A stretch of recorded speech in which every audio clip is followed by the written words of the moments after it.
మనమంతా ఒక 10 years back కి వెళ్తే లోన్ అనే పదం వినగానే మనకి బ్యాంక్ మాత్రమే గుర్తొచ్చేది. అండ్ బ్యాంక్స్ కూడా అప్పట్లో కేవలం ఇల్లు కట్టుకోవడానికి, కార్ ఆర్ బైక్ కొనుక్కోవడానికి మాత్రమే లోన్స్ ఇచ్చేవి. అండ్ చాలా రేర్ కేసెస్ లో జాబ్ చేస్తున్న వాళ్ళకి పర్సనల్ లోన్స్ వచ్చేవి. కానీ ఇప్పుడు మీరు లోన్ తీసుకోవాలనుకుంటే హౌసింగ్ లోన్ నుండి ఏసీ లోన్ వరకు, 4-wheeler నుండి స్మార్ట్ ఫోన్ వరకు, మన లైఫ్ లో మనం యూజ్ చేసే ఏ వస్తువు కొనాలనుకున్నా దానికి అవసరమయ్యే డబ్బు ఒక కంపెనీ క్షణాల్లో మనకి లోన్ గా ఇస్తుంది. అదే బజాజ్ ఫైనాన్స్. ఒకప్పుడు బ్యాంకులో ఒక లోన్ రావాలంటే చాలా రోజులు, వారాలు, కొంతమందికి అయితే నెలలు కూడా టైం పట్టేది. కానీ ఇప్పుడు మీరు లోన్ తీసుకోవాలని డిసైడ్ అయిన సెకండ్స్ లోనే మీ డాక్యుమెంట్స్ వెరిఫై అయిపోతున్నాయి, మీకు లోన్ వచ్చేస్తుంది. ఇండియాలో పెద్ద పెద్ద బ్యాంక్స్ కి సైతం సాధ్యం కానిది ఒక్క బజాజ్ ఫైనాన్స్ కి ఎలా సాధ్యమైంది? ఒక మనిషికి లోన్ ఇవ్వాలంటే తన తీసుకున్న లోన్ తిరిగి కట్టగలడా లేదా, ఒకవేళ కట్టగలిగితే తిరిగి ఎంత కడతాడు అనేది జస్ట్ సెకండ్స్ లోనే బజాజ్ ఫైనాన్స్ కి ఎలా తెలిసిపోతుంది? దీని వెనక ఉన్న సీక్రెట్ ఏంటి? Shopping malls, petrol bunks, showrooms, hospitals, even cinema theatres లో కూడా మీకు లోన్ కావాలా అని వీళ్ళు మన వెనక ఎందుకు పడుతున్నారు? మన మొబైల్ నంబర్స్ ఎందుకు తీసుకుంటున్నారు? అసలు బజాజ్ ఫైనాన్స్ చేస్తున్న వ్యాపారం ఏంటి అనేది నేను ఈ వీడియోలో చెప్పబోతున్నాను. Hello everyone, welcome to today's video and this is your friend Surya. 2007లో బజాజ్ కంపెనీ 3 సబ్సిడరీ కంపెనీస్ గా విడిపోయింది. అవే Bajaj auto limited, Bajaj holdings and investments and most important Bajaj Finserv. ఇప్పుడు మనం మాట్లాడుకుంటున్న బజాజ్ ఫైనాన్స్ ఇందులో భాగమే. అయితే ఈ రోజు బజాజ్ ఫైనాన్స్ సక్సెస్ అవ్వడానికి కారణం ఏంటంటే, ఒకప్పుడు బ్యాంక్స్ లో లోన్ రావాలంటే డాక్యుమెంటేషన్ ప్రాసెస్, వెరిఫికేషన్, అప్రూవల్ అని చాలా పెద్ద ప్రాసెస్ ఉండేది. చాలా టైం కూడా పట్టేది. దీని కారణంగా బ్యాంక్స్ ఏవి కూడా చిన్న చిన్న వస్తువులు కొనుక్కోవడానికి లోన్స్ ఇచ్చేవి కాదు, like TV, AC, washing machine లాంటివి. బికాస్ బ్యాంకులో లోన్ అప్లై చేస్తే ఒక కార్ కొనుక్కోవడానికి ఎంత ప్రాసెస్ ఉంటుందో టీవీ కొనుక్కోవడానికి కూడా అంతే లోన్ ప్రాసెస్ ఉండేది. సో బ్యాంక్స్ కి చిన్న చిన్న లోన్స్ మీద పెద్దగా ప్రాఫిట్స్ రావు కాబట్టి ఇలాంటి వస్తువులు కొనుక్కోవడానికి లోన్స్ ఇచ్చేవి కాదు. ఒక జాబ్ చేసే పర్సన్ కి లోన్ ఇవ్వడం అనేది చాలా ఈజీ. బికాస్ తనకి ఎంత శాలరీ వస్తుంది అనే దాన్ని బేస్ చేసుకుని తను లోన్ కట్టగలడా లేదా అనేది ఈజీగా అనలైజ్ చేయొచ్చు. కానీ సెల్ఫ్ ఎంప్లాయీస్ అంటే చిన్న చిన్న వ్యాపారాలు చేసుకునే వాళ్ళకి లోన్ ఇవ్వాలంటే అది చాలా కష్టం. ఎందుకంటే వాళ్ళ నెలసరి ఆదాయం ఎప్పుడూ స్టేబుల్ గా ఉండదు. జరిగే వ్యాపారాన్ని బేస్ చేసుకుని ఒక్కో నెల ఒక్కోలా ఉంటుంది. సో దీన్నే బజాజ్ ఫైనాన్స్ ఒక బిజినెస్ ఆపర్చునిటీగా చూసింది. అంటే ఇండియాలో చాలా మంది చిన్న చిన్న వ్యాపారాలు చేసుకునే వాళ్ళకి డబ్బులు కావాలి, కానీ వాళ్ళకి బ్యాంక్స్ లోన్ ఇవ్వవు. సో అలాంటి వాళ్ళకి బజాజ్ ఫైనాన్స్ లోన్ ఇవ్వడం స్టార్ట్ చేసింది. కానీ వాళ్ళకి లోన్ ఎంత ఇవ్వాలి, ఇచ్చిన లోన్ తిరిగి కట్టగలరా లేదా అనేది తెలుసుకోవడానికి బజాజ్ ఫైనాన్స్ ఈ బిజినెస్ లోకి డేటా సైన్స్ ని ఇంట్రడ్యూస్ చేసింది. డేటా సైన్స్ అంటే మనం మార్కెట్ లో ఏదైనా ఒక వస్తువు కొన్నప్పుడు మనం ఆ వస్తువు ఎక్కడ కొన్నాం, ఎంత పెట్టి కొంటున్నాం, కొన్న వాళ్ళ వయసు ఎంత, ఇలాంటి ఇన్ఫర్మేషన్ బజాజ్ ఫైనాన్స్ ఇండియాలో కొన్ని కోట్ల మంది దగ్గర నుండి కలెక్ట్ చేసింది. దీన్నే కస్టమర్ డేటా అంటారు. దీని వల్ల యూజ్ ఏంటంటే, ఎవరైనా లోన్ అప్లై చేసిన వెంటనే వాళ్ళు ఏ ఏరియాలో ఉన్నారు, అక్కడ జనాలు నెలకి ఎంత సంపాదిస్తారు, ఎంత ఖర్చు పెడతారు అనే ఇన్ఫర్మేషన్ జస్ట్ సెకండ్స్ లో తెలిసిపోతుంది. సో లోన్ తీసుకునే వాడి కంటే ముందే వాడు కట్టగలడా లేదా అనేది బజాజ్ ఫైనాన్స్ కి ఒక ఐడియా ఉంటుంది. That is the power of data science. So ఇంత కస్టమర్ డేటా బజాజ్ ఫైనాన్స్ దగ్గర ఉంది కాబట్టే బజాజ్ ఫైనాన్స్ వాళ్ళ బిజినెస్ ఇంకా ఎక్స్పాండ్ చేయడానికి ఒక జీనియస్ స్టెప్ తీసుకుంది. అదే నో కాస్ట్ ఈఎంఐస్. అంటే మీరు ఏదైనా ఒక వస్తువు కొన్నప్పుడు ఈఎంఐ ఆప్షన్ సెలెక్ట్ చేసుకుంటే కొన్ని నెలల పాటు ఇన్స్టాల్మెంట్స్ లో కడతారు కాబట్టి అసలు వడ్డీ కలిపి కట్టాలి. కానీ ఈ నో కాస్ట్ ఈఎంఐలో ఎక్సెప్ట్ ట్రాన్సాక్షన్ ఛార్జ్ మీరు ₹1 కూడా వడ్డీ కట్టాల్సిన అవసరం లేదు. కానీ దీనికి ఒక టైం లిమిట్ ఉంటుంది.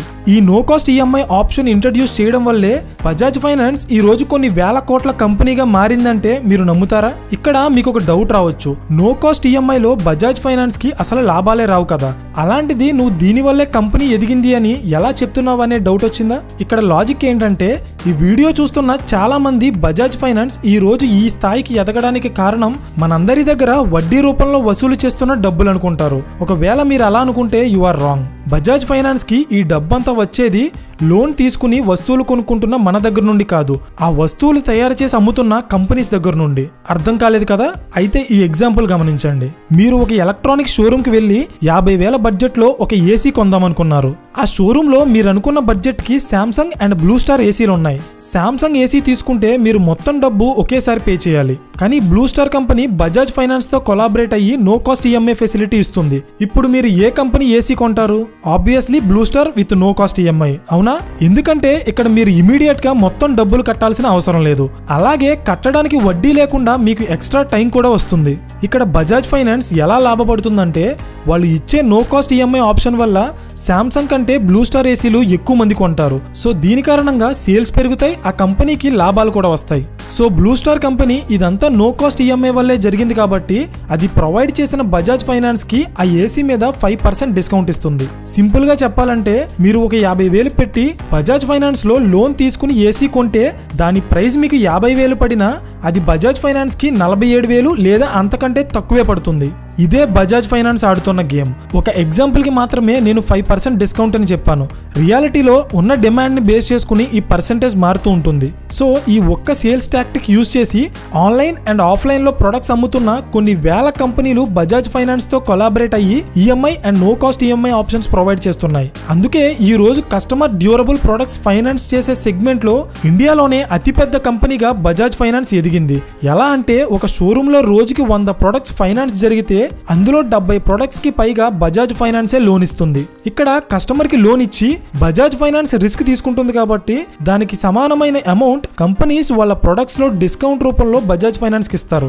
ఇలా రోజుకి దేశంలో ఎన్ని వస్తువులు అమ్ముడవుతాయి, అందులో ఎంత లాభం వస్తుంది అనేది మీ ఊహకే వదిలేస్తున్నాను. బజాజ్ ఫైనాన్స్ లో లోన్ తీసుకున్న వాళ్ళు కరెక్ట్ గా కడతారా, ఎగ్గొట్టేస్తారు కదా అనే డౌట్ మీకు రావచ్చు.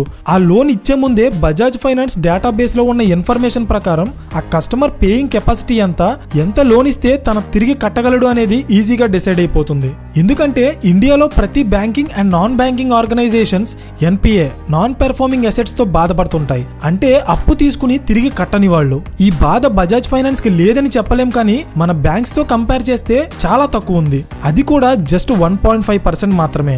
అంటే బజాజ్ ఫైనాన్స్ ఇస్తున్న ప్రతి 100 రూపాయల లోన్ కి జస్ట్ ₹1.5 మాత్రమే లాస్ అవుతుంది. మన బ్యాంక్స్ తో పోలిస్తే ఇది చాలా బెస్ట్ కలెక్షన్ రేట్. వన్స్ ఒక కస్టమర్ బజాజ్ ఫైనాన్స్ లో లోన్ తీసుకుని తిరిగి టైం కి పే చేస్తే తరువాత ఇన్ కేస్ మళ్ళీ తన లోన్ తీసుకోవాలనుకుంటే ఎటువంటి ప్రాసెస్ లేకుండా లోన్ ఇవ్వడానికి బజాజ్ ఫైనాన్స్ ఆర్బిఎల్ బ్యాంక్ తో కొలాబరేట్ అయ్యి బజాజ్ ఫైనాన్స్ కార్డ్స్ ఇంట్రడ్యూస్ చేసింది. ఇది ఒక సూపర్ కార్డ్. అంటే ఈ కార్డు మీరు credit card, debit card, EMI and loan దేనికోసమైనా యూజ్ చేయొచ్చు. ఇంత స్పీడ్ అండ్ అడ్వాన్స్డ్ గా ఆలోచిస్తుంది కాబట్టే ఇండియన్ స్టాక్ మార్కెట్ లో one of the best returns ఇచ్చిన అండ్ ఇంకా ఇస్తున్న టాప్ 5 స్టాక్స్ తీసుకుంటే అందులో ఖచ్చితంగా బజాజ్ ఫైనాన్స్ ఉంటుంది. 2001 లో 4 రూపీస్ దగ్గర ఉన్న ఈ కంపెనీ షేర్ ప్రైస్ 2021 కి 8,000 రూపీస్ టచ్ చేసింది. అంటే 20 ఇయర్స్ లో ఈ కంపెనీ ఇచ్చిన రిటర్న్స్ ఎంతో తెలుసా? Almost 1,30,000%, which is unpredictable. ఇది ఈ రోజు ప్రపంచంలోనే అతిపెద్ద కంపెనీలుగా ఉన్న గూగుల్, యాపిల్, ఫేస్బుక్ కంటే చాలా రెట్లు ఎక్కువ. బజాజ్ ఫైనాన్స్ కంపెనీ షేర్స్ మీలో ఎంతమంది పోర్ట్ఫోలియోలో ఉన్నాయో కింద కామెంట్ చేయండి. Disclaimer, this is not a call to buy the shares. Finally ఈ కేస్ స్టడీలో మనం తెలుసుకోవాల్సిన విషయం ఏంటంటే మీరు ఏదైనా ఒక బిజినెస్ స్టార్ట్ చేసే ముందు అది ఖచ్చితంగా ఈ కింద ఉన్న 3 పాయింట్స్ లో ఏదో ఒక దాన్ని సాటిస్ఫై చేయాలి. పాయింట్ నెంబర్ 1, మీరు స్టార్ట్ చేస్తున్న బిజినెస్ ఏదైనా ఒక కొత్త ప్రోడక్ట్ ఆర్ సర్వీస్ ని మార్కెట్లోకి ఇంట్రడ్యూస్ చేయాలి. పాయింట్ నెంబర్ 2, ప్రెజెంట్ సిస్టమ్ లో ఉన్న ప్రాబ్లమ్ సాల్వ్ చేయాలి. పాయింట్ నెంబర్ 3, ఆల్రెడీ ఉన్న ప్రాసెస్ ని ఇంకా సింప్లిఫై చేసి కస్టమర్ ని సాటిస్ఫై చేయాలి. ఈ 3 పాయింట్స్ లో ఏ ఒక్క పాయింట్ సాటిస్ఫై చేసినా మీ బిజినెస్ సక్సెస్ అవుతుంది. ఫైనలీ ఇక్కడ బజాజ్ ఫైనాన్స్ సక్సెస్ అవడానికి కారణం ఏంటంటే బజాజ్ ఫైనాన్స్ లోన్ ప్రాసెస్ లో ఉన్న ప్రాబ్లమ్ ని ఐడెంటిఫై చేసి ఆ ప్రాబ్లమ్ సాల్వ్ చేసి దాన్ని క్యాష్ చేసుకుంది. టెక్నాలజీ యూజ్ చేసి ప్రొడక్ట్ తయారు చేసే వాళ్ళకి, అది కొనే వాళ్ళకి ఇబ్బంది లేకుండా ఈజీగా పేమెంట్ చేసేలాగా ఒక ప్లాట్ఫామ్ క్రియేట్ చేసింది. Last but most important point ఏంటంటే మనం చేసే బిజినెస్ లో మన లాభం ఎక్కడి నుండి తీసుకోవాలి అనేది ఒక క్లారిటీ ఉండాలి. ఈ విషయంలో అయితే బజాజ్ ఫైనాన్స్ ఒక జీనియస్ స్ట్రాటజీ ఇంప్లిమెంట్ చేసింది. ప్రొడక్ట్ కొనే వాళ్ళంతా మిడిల్ క్లాస్ పీపుల్, వాళ్ళ మీద ఆధారపడితే ఈ బిజినెస్ చేయలేం.